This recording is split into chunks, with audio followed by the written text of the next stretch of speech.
तो मौज मस्ती के लिए वियतनाम से जो ही राहुल गांधी वापस लौटे, उन्हें अदालत का वारंट आ गया। भारत के संविधान के मुताबिक अनुच्छेद 105 जो कहता है, उसके मुताबिक किसी भी सांसद का संसद के अंदर दिए गए बयान पर कोई मुकदमा नहीं हो सकता किसी देश के किसी भी कोर्ट। राहुल गांधी वियतनाम से लौट कर आए मौज मस्ती से, और कायदे से उन्हें जब वारंट पेश हुआ, उन्हें पेश होना चाहिए, वो वारंट पे नहीं पेश होंगे। अमित शाह ने संसद के अंदर जो बयान दिया उस पर कार्रवाई हो सकती है, लेकिन राहुल गांधी ने जो संसद के बाहर दिया जिस पे नोटिस उनको हो सका है, उसके लिए खलियर कह रहे हैं कि इस आदेश को डस्टबिन में डाल देना चाहिए। नमस्कार, कैसे हैं आप? कांग्रेस पार्टी के नेता प्रतिपक्ष लोकसभा राहुल गांधी वियतनाम से वापस आ गए हैं।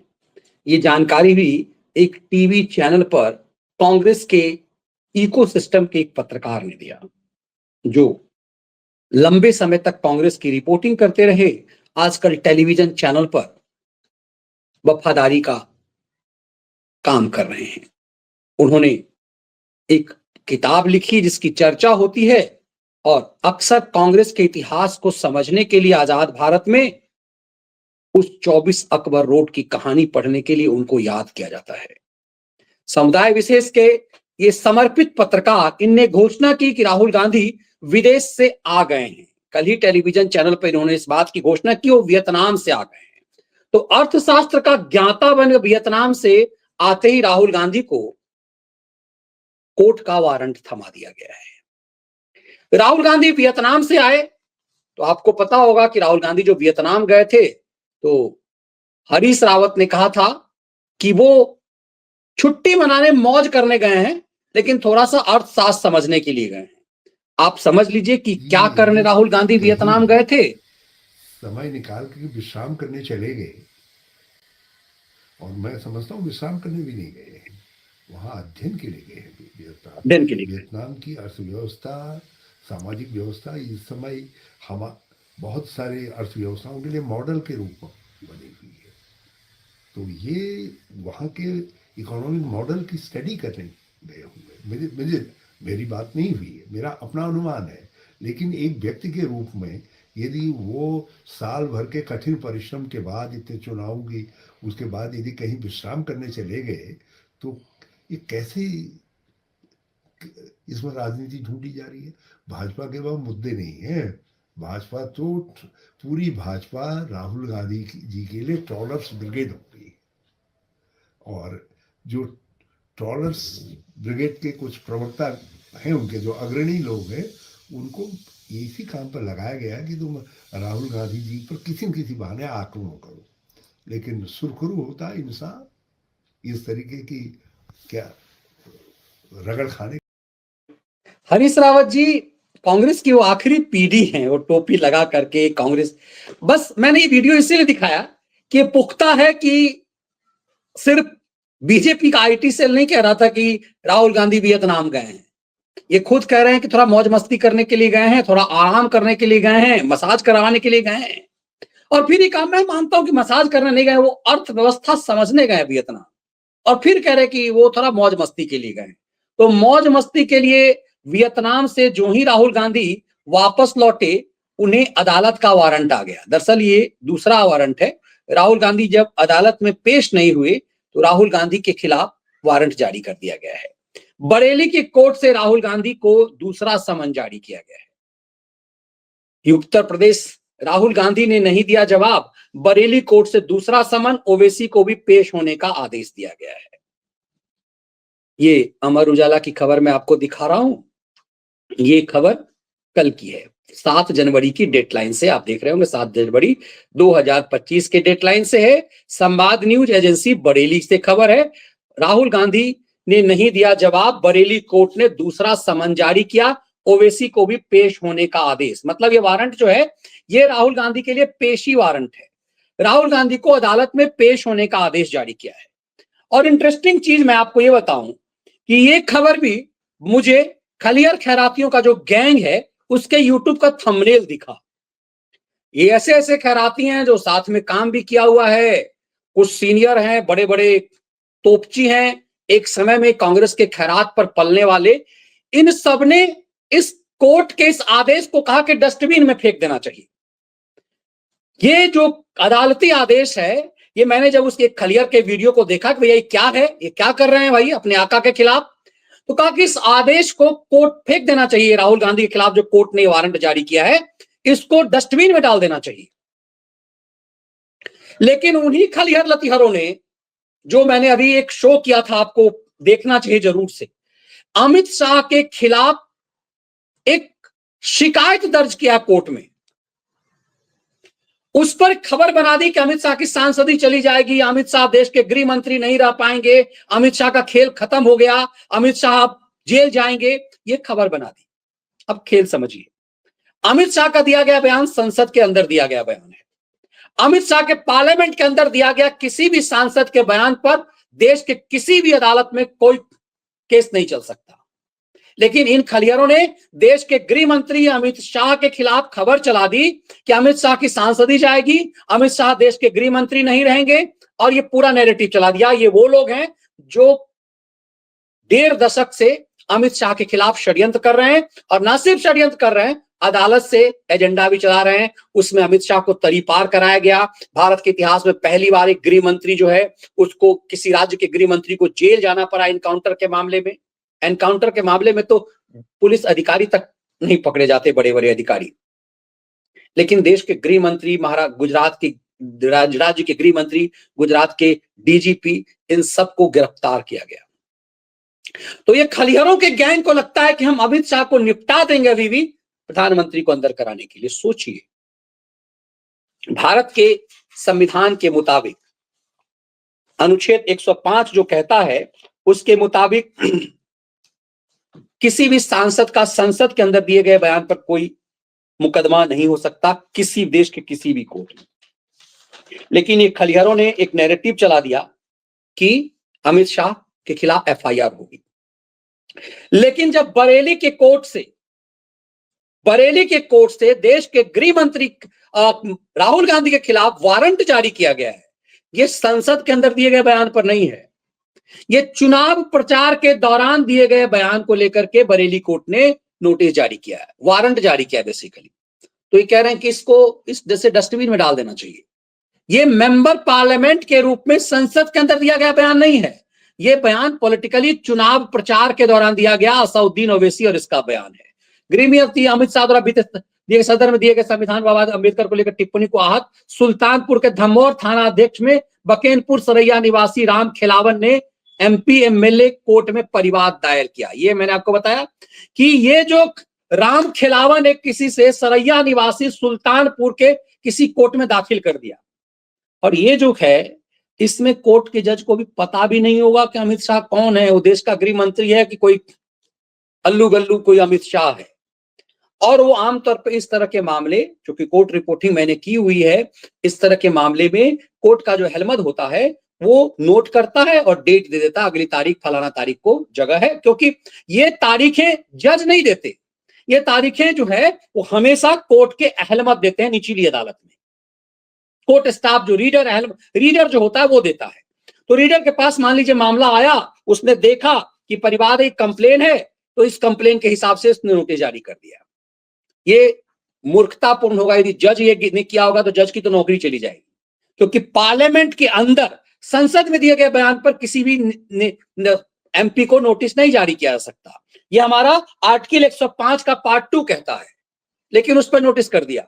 अब राहुल गांधी ने जो बयान दिया था, और राहुल गांधी ने बयान क्या दिया था, राहुल गांधी ने इकोनॉमिक, ये कहा था कि देश के संसाधनों को लेकर जो मनमोहन सिंह ने कहा था, उसी ढंग का बयान राहुल गांधी ने दिया था, और कहा था कि जो है वो सबके हिस्सा बटेगी, किसके किसके हिस्से में क्या है, वो पैसा बांट करके। इसके लिए प्रधानमंत्री ने कहा था कि आपका जो क्या कहते हैं, आपका जो मंगलसूत्र भी है वो कांग्रेस छीन लेना चाहती है। दरअसल राहुल गांधी ने जो बयान दिया था कि आपकी जो संपत्ति है, वो जो है जिसके पास ज्यादा संपत्ति है वो छीन करके जिहादी उन्मादियों को दे दिया जाएगा। तो प्रधानमंत्री ने इसके लिए कहा था कि कांग्रेस पार्टी मुसलमानों को दे देना चाहती है, आपका मंगलसूत्र भी छीन लेना चाहती है। यह राहुल गांधी का बयान गैर कानूनी था। राहुल गांधी के इसी बयान पर कोर्ट ने नोटिस जारी किया है। अब इस पर इन खलिहरों का कहना है कि अदालत के इस आदेश को डस्टबिन में डाल देना चाहिए। अदालत के इस आदेश के कोई मायने नहीं है। मतलब अदालत के इस आदेश को जो राहुल गांधी ने पार्लियामेंट के बाहर दिया उसके मायने नहीं है, लेकिन भारत के गृह मंत्री ने जो संसद में बयान दिया उस पर केस हो सकता है। यह दिखाता है कि किस तरह का फरेब इस देश में चल रहा है, किस तरह का फेक नैरेटिव और फर्जीवाड़ा इस देश में चल रहा है, और अदालतों में भी क्या खेल हो रहा है। राहुल गांधी वियतनाम से लौट कर आए मौज मस्ती से, और कायदे से उन्हें जब वारंट पेश हुआ तो उन्हें पेश होना चाहिए, वो वारंट पे नहीं पेश होंगे। क्यों नहीं पेश होंगे? जब अदालत का वारंट है तो ओवैसी के खिलाफ भी है। लेकिन इन सफेद पोशों को जिला अदालतों के आदेश से कोई फर्क नहीं पड़ता। बिहार से में कई ऑर्डर जो हैं जिला कोर्ट से राज ठाकरे के खिलाफ आता रहा। राज ठाकरे बिहारी और उत्तर प्रदेश के लोगों के खिलाफ उल जुलूल बयान देते रहे, और उस पर बिहार के मुजफ्फरपुर से, हाजीपुर से, ऐसे ऐसे अदालतों से वारंट जाती होता रहा। राज ठाकरे ठेंगे ठेंगा दिखा दिया। इस देश में इस तरह के वारंट के मायने सिर्फ आम आदमी के लिए होते हैं, सफेद पोशों के लिए नहीं होते। दर्जनों वारंट जो हैं वो राज ठाकरे के खिलाफ होंगे बिहार के जिला अदालतों से, लेकिन राज ठाकरे आज तक बिहार की सीमा में गए नहीं कभी। जब मैं लोअर कोर्ट की रिपोर्टिंग करता था, 2002 की बात है, मैं 2001 या 2 की बात है संभवतः, मुझे 30 हजारी जिला अदालत से, जो एशिया की सबसे बड़ी अदालत उस समय कही जाती थी, पूरे बोफोर्स मामले से लेके सेंट किट्स मामला, लखू भाई पाठक केस, बहुत सारे चर्चित केस वहां चलते थे। उसमें मुझे एक आदेश मिला कि कोर्ट ने वारंट जारी किया जामा मस्जिद के इमाम के खिलाफ। मैंने देखा जामा मस्जिद के इमाम के खिलाफ कोर्ट का वारंट है। मैंने वो फोटो कॉपी कराई, उसकी वारंट कॉपी की, और ऑफिस पहुंचा। अखबार में जब वो दिया तो भाई बड़ी खबर है, बड़ी खबर है। पता चला अगले दिन खबर जो है पिद्दी सी एक खबर छपी कोने में, जामा मस्जिद के इमाम के खिलाफ वारंट। अब ये पता चला मुझे कि ऐसे वारंट जामा मस्जिद के इमाम के खिलाफ कितने हैं 30 हजारी कोर्ट में, क्योंकि जामा मस्जिद का जो कोर्ट क्षेत्र है, थाना क्षेत्र है, वो 30 हजारी कोर्ट लगता था। लेकिन जामा मस्जिद का इमाम कभी पेश नहीं हुआ, इंक्रोचमेंट को लेकर के, अवैध कब्जा को लेकर के, कई तरह की चीजों को लेकर के। उस समय के जो बुढ़ऊ इनके बाबूजी थे उसके खिलाफ वारंट होता था। इन सफेद पोशों के लिए, इन बड़े बड़े धार्मिक मजहबी नेताओं के लिए इस वारंट के कोई मायने नहीं होता। तो राहुल गांधी के इस वारंट के क्या मायने होंगे ये समझना है। राहुल गांधी के खिलाफ तो असली खेल विदेशी नागरिकता का है। वो ब्रिटिश नागरिक हैं, वो भारत के नागरिक हैं ही नहीं। ये फैक्ट के साथ सुब्रमण्यम स्वामी ने पेश किया। इलाहाबाद हाईकोर्ट में ये मामला चल रहा है, दिल्ली हाईकोर्ट में भी ये मामला है, और दोनों हाईकोर्ट के तरफ से भारत के गृह मंत्रालय से पूछा गया है। गृह मंत्रालय ने कोर्ट को भरोसा दिया कि हम ब्रिटिश सरकार से दस्तावेज मंगा रहे हैं। अब ये टालने का रवैया है या कुछ और है? क्या राहुल गांधी जैसे नेता चाहिए बीजेपी को कि जब तक राहुल गांधी, देखिए विपक्ष में जब रावण नहीं होगा तो राम की महत्ता नहीं होगी। राम की महत्ता के लिए रावण का होना जरूरी है, कृष्ण की महत्ता के लिए कंस और दुर्योधन का होना जरूरी है। यदि दुर्योधन का अराजकता नहीं होता तो कृष्ण गीता का ज्ञान किसके लिए देते? यदि दुर्योधन नहीं होता तो अर्जुन के माध्यम से कृष्ण किस तरह के क्यों गीता का ज्ञान देते? इसीलिए दुर्योधन का होना जरूरी है। अर्जुन और कृष्ण के महत्ता को समझने के लिए दुर्योधन का होना जरूरी है, कृष्ण के महत्ता को समझने के लिए कंस का होना जरूरी है, प्रभु राम की महत्ता को समझने के लिए रावण का होना जरूरी है। तो कई बार ऐसा लगता है कि क्या जानबूझ करके नरेंद्र मोदी के दौर में इन खलिहरों लतिहरों पे हमला नहीं किया जा सकता? क्योंकि ये खलिहर लतिहर यदि नैरेटिव नहीं बनाएंगे, यदि ये खलिहर लतिहर खेल नहीं करेंगे, षड्यंत्र नहीं करेंगे, तो आपको गुस्सा कैसे आएगा? और फिर उसके बाद आपको महत्ता कैसे समझ, क्योंकि सब कुछ जब सुलभ मिल जाता है ना तो हम उसकी अहमियत नहीं समझते। देश के खिलाफ जब ये षड्यंत्र को हम देखते हैं कि देश के खिलाफ किस तरह से षड्यंत्र हो रहा है, तब हम सजग होते हैं। अब एक बात बहुत बारीकी से समझिए। दोपहर में जो मैंने शो किया, उस शो में क्या था कि अमित शाह की सांसदी चली जाएगी, अमित शाह और देश के गृह मंत्री नहीं रह पाएंगे। ये फेक न्यूज मेकर्स ने, ये फ्रॉडों के संजाल ने, ये खबरों को ना समझने वाले ने, या खबरों के साथ बेईमानी करने वालों ने, या जिनकी इच्छा है कि अमित शाह जल्दी से जल्दी अमित शाह सजा हो जाए, अमित शाह गिरफ्तार हो जाए ताकि सरकार चली जाए और हमारे खैरात का दौर आ जाए, या तो वो सोचते हैं मतलब अमित शाह ने संसद के अंदर जो बयान दिया उस पर कार्रवाई हो सकती है, लेकिन राहुल गांधी ने जो संसद के बाहर दिया जिस पे नोटिस उनको हो सकता है, उसके लिए खलियर कह रहे हैं कि इस आदेश को डस्टबिन में डाल देना चाहिए। तो क्या राहुल गांधी एक सजा याफ्ता भी हैं? राहुल गांधी को गुजरात की कोर्ट ने 2 साल की सजा दी हुई है, उस पर उनकी सांसदी चली गई थी। तो पूरा देश ने बवाल कर दिया, सुप्रीम कोर्ट पर प्रेशर डाला गया, फिर सुप्रीम कोर्ट ने न सिर्फ राहुल गांधी की सजा पर स्टे कर दिया, उनके दोष सिद्धि पर भी स्टे कर दिया है। राहुल गांधी बाकायदा एक सजा याफ्ता अपराधी हैं, लेकिन सुप्रीम कोर्ट ने दोष सिद्धि पर स्टे लगाया, रोका हुआ है कि भाई ये तो दोष सिद्धि, ऐसा नहीं कि दोष सिद्धि खत्म हो गया, दोष सिद्धि पर स्टे है, धक्का मार के रोका गया है। इन खलियारों को समझ में आना चाहिए कि उसका आका अभी सजायाफ्ता अपराधी है, और ऐसे कंडीशन में यदि वो जो लोअर कोर्ट की सजा है वो यदि हाई कोर्ट में भी बरकरार रह गई तो राहुल गांधी की संसद की सदस्यता चली जाएगी। दरअसल ऐसा लगता है कि सरकार ही नहीं चाहती, राहुल गांधी मनोरंजन है, राहुल गांधी एक तरह से सत्ता पक्ष के लिए हथियार हैं। जब तक राहुल गांधी जैसे नेता रहेंगे तब तक इनकी मौज है। तो क्या जानबूझ करके राहुल गांधी की संसद की सदस्यता का मामला लटकाया अटकाया जा रहा है? क्या विदेशी नागरिक वो हैं? ये सच सामने है, उसके फैक्ट को जरा समझिए।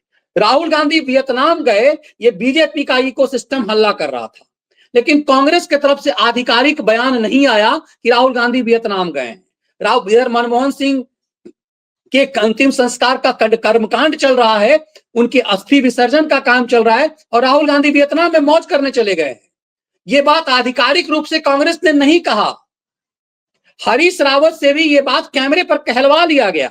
अब बूढ़े बुजुर्ग हैं, वो बोल गए, कायदे से वो चुप्पी ला देते, उनको हो सकता फटकार लगी हुई होगी, क्योंकि वो कह रहे हैं मुझे नहीं पता, मेरी बात नहीं हुई है, लेकिन यदि मौज मस्ती के लिए गए हैं, आराम करने के लिए गए तो क्या हर्ज है। इसका मतलब है हरीश रावत को पता नहीं है, हरीश रावत का बयान आधिकारिक नहीं है, कांग्रेस के किसी प्रवक्ता ने बयान नहीं दिया कि राहुल गांधी भी वियतनाम गए, लेकिन राहुल गांधी वियतनाम तो गए थे। जब बीजेपी ने हमला किया कांग्रेस ने चुप्पी लगा दी, क्योंकि राहुल गांधी पर कंट्रोल किसी का भी नहीं है, न मैया का है न पार्टी का है, वो जो मर्जी करेगा वो आदमी करेगा, वो बीजेपी के लिए मसाला है, वो बीजेपी का स्टार प्रचारक है, इसीलिए बीजेपी को मौज लगती है। अब फिर इसको मैं कनेक्ट करता हूं इससे कि जैसे राहुल गांधी विदेश गए उस पर जैसे कांग्रेस ने चुप्पी लगाई, वैसी चुप्पी कांग्रेस ने लगाई हुई है इस बात पर कि पूरे देश में बवाल मचा हुआ है, अदालत में नोटिस जारी है गृह मंत्रालय को कि राहुल गांधी विदेशी नागरिक हैं, ब्रिटिश नागरिक हैं। राहुल गांधी से कांग्रेस कोटे के किसी पत्रकार ने नहीं पूछा कि आपके खिलाफ इलाहाबाद हाईकोर्ट में, पटना और दिल्ली हाईकोर्ट में केस है कि आप भारत के नागरिक नहीं हैं, आप ब्रिटिश नागरिक हैं। ये राहुल गांधी से किसी ने नहीं पूछा। पूरे चुनाव प्रचार में इतने सारे इंटरव्यू हुए राहुल गांधी के, ये किसी ने नहीं पूछा कि आपके खिलाफ जो है वो इलाहाबाद हाईकोर्ट में और दिल्ली हाईकोर्ट में केस है कि आप ब्रिटिश नागरिक हैं, किसी ने नहीं पूछा। कांग्रेस ने इस पर कोई जवाब नहीं दिया। इसका मतलब दाल में कुछ काला तो है। तो दाल में पूरा काला है या पूरी दाल ही काली है? क्योंकि राहुल गांधी की अम्मी जान ने भी भारत की नागरिकता नहीं ली थी। 1966-67 में उनकी शादी हुई राजीव गांधी से, और उन्होंने 1982 में संजय गांधी के मौत के बाद भारत की नागरिकता ली। जब ये पूरा मामला कोर्ट में आया कि राहुल गांधी की राजीव गांधी ये सोनिया गांधी विदेशी नागरिक हैं और भारत के प्रधानमंत्री के घर में एक विदेशी नागरिक रहता है, जब हाईकोर्ट में याचिका गई और ये माना जाता है कि याचिका भी एक षड्यंत्र के तहत गई, क्योंकि संजय गांधी के मौत के बाद राजीव गांधी राजनीति में आ चुके हुए थे और राजीव गांधी को प्रधानमंत्री बनाना था। इंदिरा गांधी की हत्या होनी थी और प्रधानमंत्री बनाना था। कई चीजें लगता है कि इस राजनीतिक घराने में सब कुछ स्क्रिप्टेड था। सोनिया गांधी के आने के बाद जो चीजें इस घर में हुई, इमरजेंसी के बाद संजय गांधी की मौत, इंदिरा गांधी की मौत, फिर राजीव गांधी की मौत, और फिर सुपर सरकार सोनिया गांधी का होना। सोनिया गांधी जितनी पावरफुल हुई उतनी पावरफुल तो नेहरू और इंदिरा भी नहीं थी। तब आपको पूरा परिप्रेक्ष्य समझ में आएगा कि क्या राहुल गांधी कि विदेशी नागरिकता पर कोई शको शुबा हो सकता है। जब राहुल की मां देश के प्रधानमंत्री की बड़ी बहू होने के बाद भी 14 साल तक इस देश की नागरिकता नहीं ली, हो सकता है सोनिया गांधी को लग रहा होगा कहीं किसी चीज में फंसेंगे तो इटली भाग जाएंगे, क्योंकि उस समय नारा लगता था इंदिरा गांधी गद्दी छोड़ो, इटली में जाकर होटल खोलो। ये नारा बहुत उस समय चर्चित हुआ करता था, इंदिरा गांधी गद्दी छोड़ो, इटली में जाकर होटल खोलो, क्योंकि इटली में सोनिया गांधी इटली की थी। तब इस बात को समझिए कि राहुल गांधी की विदेशी नागरिकता पर इन खलिहरों का गैंग चुप है। ये खलिहरों का गैंग को लगता है कि राहुल गांधी को फंसाया जा रहा है, तो इस सच सामने आना चाहिए। बरेली की अदालत के वारंट में दम है। वो वारंट कह रहे हैं ये लोग कि डस्टबिन में डाल देना चाहिए, लेकिन वही लोग अमित शाह के खिलाफ स्टोरी कर रहे हैं, जो अमित शाह का बयान संसद के अंदर था, जिस पे केस ही नहीं हो सकता है। तो ये समझा जा सकता है कि इस देश में षड्यंत्र किस स्तर तक होता है। इस खेल को समझिए। इसीलिए कहता हूं कि इस फेक नैरेटिव को काटना जरूरी है, वरना ये देश के खिलाफ कई तरह के षड्यंत्र के हिस्सेदार हैं। इस वीडियो को साझा कीजिए, लाइक और शेयर कीजिए। यदि आपने चैनल सब्सक्राइब नहीं किया तो सब्सक्राइब जरूर कीजिए, और जो ज्वाइन बटन आ रहा है उसके ज्वाइन बटन के साथ आप चैनल का मेंबर जरूर बनिए। और खैरात के खिलाफ स्वतंत्र पत्रकारिता में यदि संभव हो तो अपना गिलहरी सहयोग जरूर कीजिए। जय हिंद।